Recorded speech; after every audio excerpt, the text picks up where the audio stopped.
Shalom, shalom, shalom, Yasharallah. First and foremost, I want to start by giving all praises, honors, and glories to Yahweh, Bahashem, Yahweh Shai, Bahashem, Rechakodash. Double honors to the apostles and elders of Great Millstone for teaching 100% truth.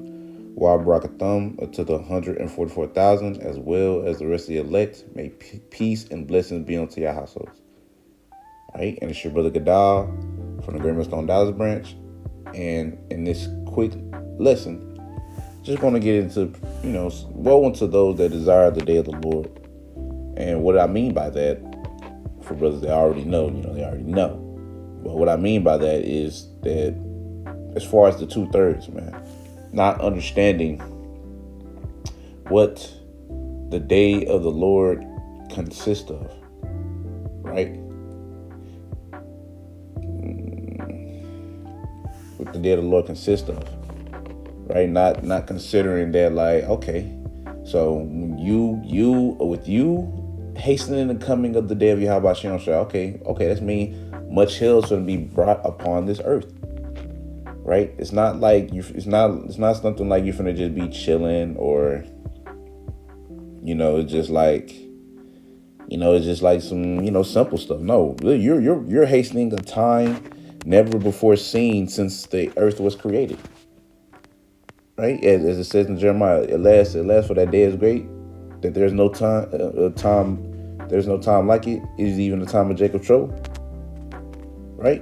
Because that's what it means. That's what we mean when it say woe unto. That's what it means. Scripture means when it says woe unto them that desire the day of the Lord, which is what we're finna get.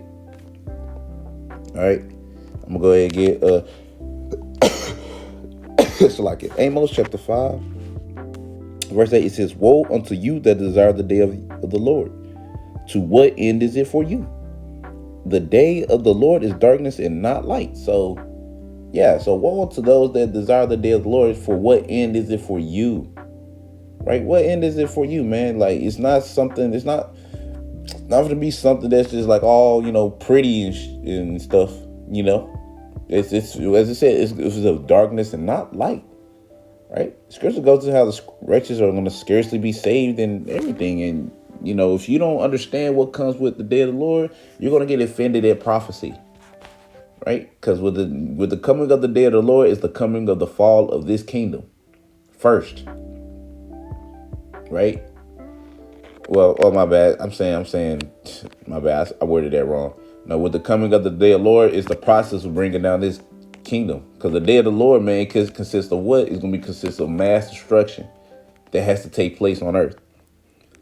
All right, I'm reading Amos chapter 5 verse 19. It says, as if a man did flee from a lion and the bear met him, or went into the house and leaned his hand upon the wall and a serpent bit him. Shall not the day of Yahweh Shem shall be darkness and not light, even very dark and no brightness in it?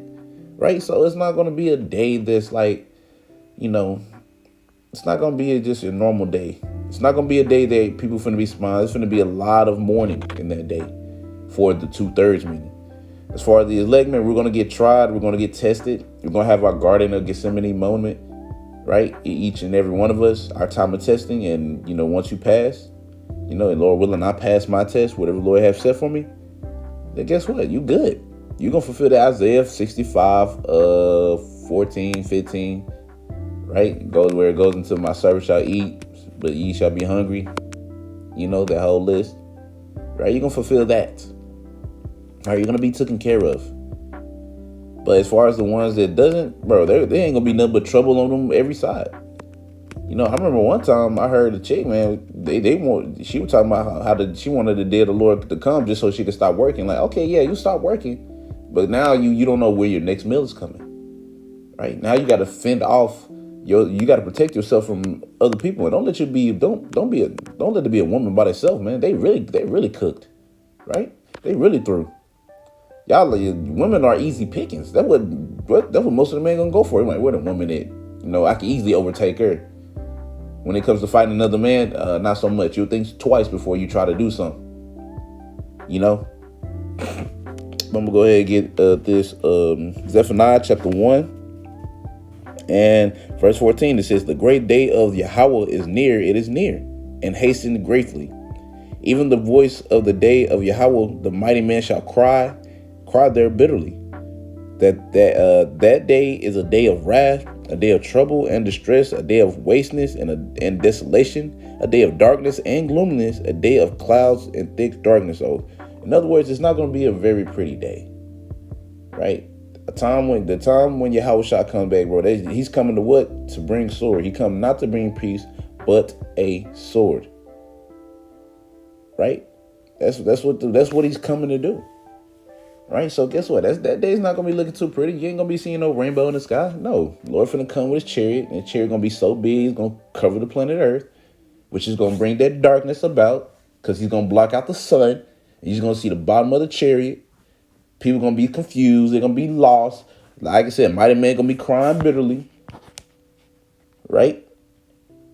Like, bro, it's people are gonna be through. Right? I'm going to read, I'm going to jump down to verse 17. It says, Zephaniah chapter 1 verse 17, it says, and I will bring distress upon men, that they shall walk like blind men, because they have sinned against Yahweh, and their blood shall be poured out as dust, and their flesh as the dung. So, Lord's finna come and pretty much mess some things up. He's finna commence a lot of judgment upon these people. And if you don't understand that, let alone you're not preparing for that or anything, then dude, you're numbered to you're numbered to these plagues just like everybody else, every other 2:30 meeting, right? Because the elect, they're hastening the coming of the day, understanding that okay, yeah, it's not going to be the best day, but we're gonna do what we can, which is what building up the relationship with Yahweh Bashem Rashai, right? Building up their faith as much as possible, right? As much as possible for that day, and trust and believe in Yahweh Bashem Shai, man, that they're gonna take care of them. It's through the fear of the Lord, man. Right, fearing the Lord to the best of their ability, maximizing their lives. That's what the elect gonna be doing. That's why they're hastening the day. They understand the hopeful elect, we understand that us hastening the day of the Lord is gonna bring a lot of hell, and it's okay. Because we understand, like, bro, it's not for us. It's for the 2/3. Sirach the 40th chapter, man. Think what, the 9th verse? Death, bloodshed. These things are created for the wicked, and for their sakes came the flood. So we understand this. The destruction that's coming is for the wicked. Now the things we're going to go through in there, because we're going to be in it. We're just going to get tested. That's it. All right. All you got to do is pass the test. And if you had to pass the test, you got to, in order for you to pass the test, you had to study for it. Right now, we're in a time of studying for it. Right? Getting right, ultimately, with Yahweh Bashem Rashai. Ultimately, building up your faith as much as possible. And praying the Lord be with you in that day. Simple as that. But anyways, Lord willing, y'all was edified. I'm in it out by saying, Kal Hala, Yahweh, Bahashem, Yahweh Shai, Bahashem, Rakakadash. Double honors to the apostles and elders of Great Millstone. And until next time I say, Shalom, Yisraelim.